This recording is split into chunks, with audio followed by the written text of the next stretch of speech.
ये कहानी त्रेता युग की है। उस समय श्रवण कुमार नाम का एक बालक था। उसके माता पिता अंधे थे और उन्होंने श्रवण को कई मुसीबतों का सामना करते हुए पाला था। श्रवण कुमार बचपन से ही अपने माता पिता का बहुत आदर करता था। जैसे जैसे श्रवण बड़ा होता गया, उसने घर की जिम्मेदारी अपने कंधों पर ले ली। वह रोजाना सुबह उठकर सबसे पहले अपने माता पिता को स्नान कराने के लिए तालाब से पानी भरकर लाता था। इसके बाद वह तुरंत जंगल की ओर लकड़ियां बीनने जाता। फिर लकड़ियां लाने के बाद श्रवण चूल्हा जलाकर माता पिता के लिए खाना बनाता था। श्रवण को इतनी मेहनत करते देख उसकी माँ हमेशा उसे टोकती थी। वह कहती थी, श्रवण बेटा, तुम इतना सारा काम अकेले क्यों करते हो? खाना तुम मुझे बनाने दिया करो, मैं आसानी से बना लूंगी। इसके बदले तुम थोड़ा आराम कर लिया करो। माँ की इन बातों को सुनकर श्रवण कुमार कहता, नहीं माँ, मैं ये सारे काम आप लोगों के लिए ही तो करता हूँ। भला अपने माँ बाप के लिए किए गए कामों में कैसी थकान, उल्टा मुझे तो खुशी मिलती है।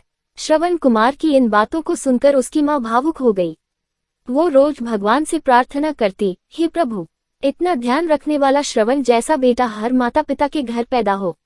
श्रवण के माँ बाप नियमित रूप से भगवान की आराधना करते थे।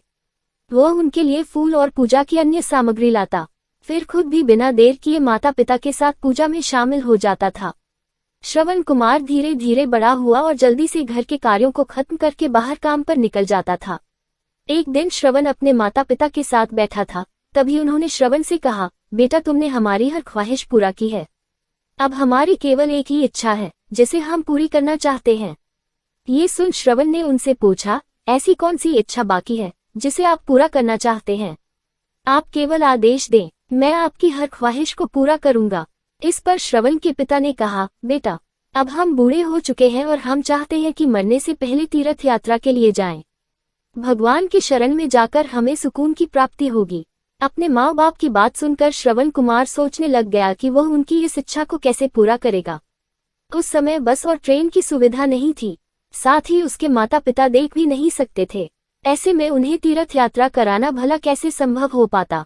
तभी श्रवण कुमार को एक तरकीब सूझी। वह तुरंत बाहर गया और वहां से 2 बड़ी टोकरी लेकर आया। उसने उन दोनों टोकरियों को एक मजबूत डंडे में मोटी रस्सी के सहारे लटकाकर एक बड़ा सा तराजू बना लिया। फिर श्रवण कुमार ने उस तराजू में अपने माँ बाप को बारी बारी से गोद में उठाकर बैठा दिया। उसके बाद तराजू को अपने कंधों पर लेकर उन्हें तीर्थ यात्रा पर लेकर निकल पड़ा। वह लगातार कुछ दिनों तक अपने माता पिता को एक के बाद एक सभी पवित्र स्थलों पर घुमाने लगा। इस दौरान श्रवण कुमार ने अपने माता पिता को प्रयाग से लेकर काशी तक के दर्शन कराए। माता पिता को घुमाते समय श्रवण कुमार उन्हें उन जगहों के बारे में भी बताते चलता था, क्योंकि वह आंखों से उस दृश्य को नहीं देख सकते थे। अपनी बेटे की मेहनत को देख उसके माता पिता बहुत खुश थे। उन्होंने एक दिन श्रवण से कहा, बेटा, हम देख नहीं सकते, लेकिन कभी भी हमें इस बात का दुख नहीं हुआ। तुम हमारे लिए हमारी आंखें हो। तुमने हमें जिस तरह सारे पवित्र स्थानों की कथा सुनाकर उनके दर्शन कराए हैं, ऐसा लगता है जैसे कि हमने सच में प्रभु के दर्शन अपनी आंखों से किया हो। अपनी माता पिता की बातें सुनकर श्रवण ने कहा, आप लोग ऐसी बातें न करें। बच्चों के लिए माता पिता कभी भी बोझ नहीं होते, ये तो बच्चों का धर्म होता है। एक दिन श्रवण कुमार आराम करने के लिए अयोध्या के पास अपने माता पिता के साथ रुका। तभी उसकी माँ ने पानी पीने की इच्छा जताई। श्रवण को पास में ही एक नदी दिखाई दी। उसने अपने माता पिता से कहा, आप दोनों यहाँ आराम करें, मैं आप लोगों के लिए अभी पानी लेकर आता हूँ। नदी के पास पहुंचकर श्रवण कुमार कमंडल में पानी भरने लगा। उसी जंगल में अयोध्या के राजा दशरथ भी शिकार के लिए पहुंचे थे। पानी में हलचल की आवाज सुनकर उन्हें लगा कि कोई जानवर पानी पीने आया है। उन्होंने बिना देखे केवल ध्वनि सुनकर ही अपना तीर चला दिया। दुर्भाग्य से वह सीधे श्रवण कुमार को लग गया। तीर लगते ही वह चीख पड़ा। इसके बाद राजा दशरथ जब अपने शिकार को देखने पहुंचे तो वहां श्रवण था। वो तुरंत श्रवण कुमार के नजदीक पहुंचे और कहा, मुझसे बहुत बड़ी भूल हो गई, मुझे माफ कर दीजिए। मुझे बिल्कुल नहीं पता था कि यहाँ कोई मानव होगा। मैं इस गलती का पश्चाताप करने के लिए क्या करूं कि तुम मुझे माफ कर दो। तभी करहाते हुए श्रवण कुमार ने कहा, यहाँ से थोड़ी ही दूर जंगल में मेरे माता पिता बैठे हैं, उन्हें काफी प्यास लगी है। आप उन तक ये पानी पहुंचा दीजिए और मेरे बारे में उन्हें कुछ भी न बताएं। इतना कहते कहते श्रवण कुमार की सांसें रुक गईं। श्रवण कुमार की मौत से राजा दशरथ सुन्न पड़ गए। किसी तरह वो श्रवण कुमार के बताए अनुसार जल लेकर उसके माता पिता के पास पहुंचे। श्रवण के माता पिता अपने बेटे की आहट को बखूबी पहचानते थे। जब राजा दशरथ उनके करीब पहुंचे तो उन्होंने आश्चर्य से पूछा, तुम कौन हो और हमारे श्रवण को क्या हुआ? वह क्यों नहीं आया? राजा दशरथ उनके सवालों का जवाब नहीं दे पाए। उन्होंने चुपचाप पानी उनकी तरफ बढ़ा दिया। तभी श्रवण की मां ने चिंतित स्वर में जोर से कहा, तुम कौन हो और मेरा बेटा कहाँ है, ये बताते क्यों नहीं हो?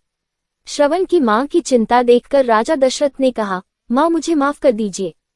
शिकार करने के लिए मैंने जो तीर चलाया था वो सीधे आपके बेटे श्रवण को जा लगा। उसने मुझे आप लोगों के बारे में बताया, इसलिए मैं यहाँ पानी लेकर चला आया। इतना कहकर राजा दशरथ चुप हो गए। राजा दशरथ की बात सुनकर श्रवण की मां जोर जोर से रोने लगी। उन दोनों ने अपने बेटे की मौत के गम में राजा दशरथ के लाए हुए पानी को हाथ तक नहीं लगाया।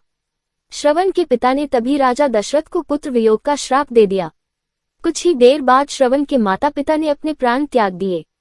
बताया जाता है कि श्रवण कुमार के पिता के श्राप के परिणामस्वरूप ही राजा दशरथ को अपने पुत्र राम से दूर रहने पड़ा था। राजा दशरथ के इस श्राप को पूरा करने के लिए ही भगवान राम को 14 वर्षों का वनवास हुआ, जिसका माध्यम दशरथ की पत्नी कैकेयी बनी। श्रवण के पिता की ही तरह राजा दशरथ भी अपने बेटे से दूरी को बर्दाश्त नहीं कर पाए और उन्होंने अपने प्राण त्याग दिए। कहानी से सीख, हर बच्चे को अपने माता पिता की सेवा श्रवण कुमार की तरह ही निस्वार्थ भाव से करनी चाहिए। यही उनका सबसे बड़ा कर्तव्य है।